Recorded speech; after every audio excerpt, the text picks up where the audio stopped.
प्रतियोगिता परीक्षा में सफलता कैसे प्राप्त करें। आज के इस वीडियो में हम यही जानने वाले हैं कि प्रतियोगिता परीक्षा में सफलता कैसे प्राप्त करें।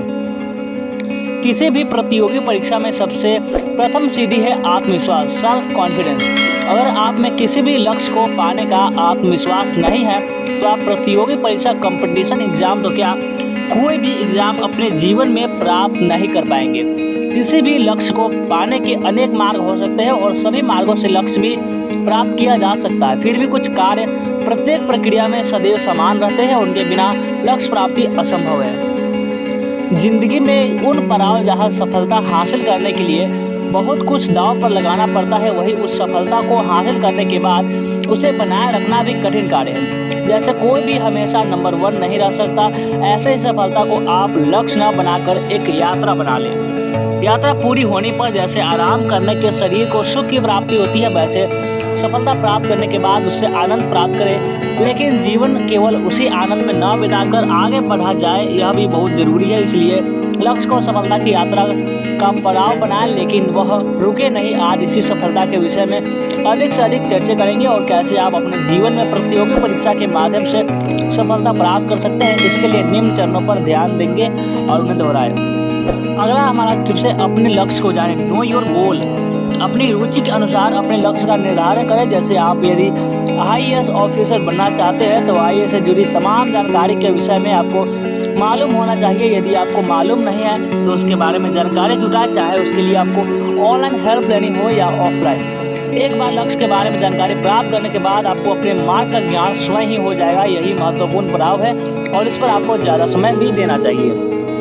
अब चलिए हम जानते हैं लक्ष्य को प्राप्त करने का मार्ग, वे टू सक्सेस। लक्ष्य के बारे में जानकारी प्राप्त करने के बाद दूसरा पड़ाव आता है मार्ग का निर्धारण। आप स्वयं विचार कीजिए कि यदि आपको IAS बनना है तो उसका एक सिलेबस एग्जाम पैटर्न है, तथा उसे पूरा करने में कितना समय लगेगा, और फिर सोचिए और उसके अनुसार आपको योजना कितना समय देना पड़ेगा। और आप यदि नौकरी या कॉलेज में पढ़ते हैं तो आपको समय का मैनेजमेंट भी बहुत अच्छे से करना पड़ेगा। इसके लिए आपको पड़ेगा कि इन सभी के बाद तैयारी के लिए आपके पास कितना समय है, उसी अनुसार आपको कोचिंग या स्वयं अध्ययन में किसी एक चुनना होगा। लेकिन दोनों ही विषय में आपको स्वयं अध्ययन तो करना ही पड़ेगा। टाइम टेबल बनाकर, टाइम टेबल कॉन्सेप्ट। जब आपका मार्ग निर्धारित हो गया है तो आपके पास अगला पड़ाव है कैलेंडर या डेली रूटीन बनाना। इसके लिए आपको स्वयं से यही पूछना होगा कि आपके पास सामान्य कार्यों के अलग कितना समय है। जितना समय आपके पास शेष है उसी के अनुसार आपको टाइम टेबल बनाना होगा। और इसके लिए प्रातःकाल भी उठाना आपके लिए ज़रूरी हो जाएगा।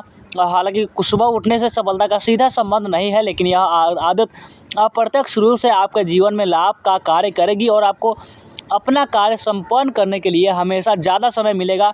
अगर आप नहीं कर सकते तो आप सोचिए उन छात्रों के बारे में जो यह कार्य करने के लिए तैयार है। प्रतियोगी परीक्षा में सफल होना इतना आसान नहीं है। फोकस बनाए रखें, बी फोकस्ड।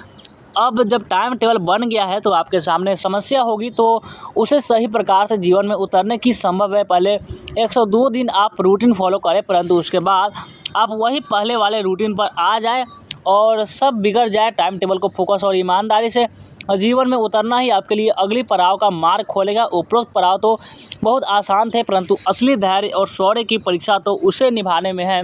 यदि आप अपना रूटीन या टाइम टेबल सही प्रकार से निभा नहीं पाए तो फिर उपरोक्त पड़ाव में प्राप्त सफलता कुछ नहीं है। आपको मन शक्ति मजबूत करनी ही होगी, तभी आपके कर्म फल हो पाएंगे।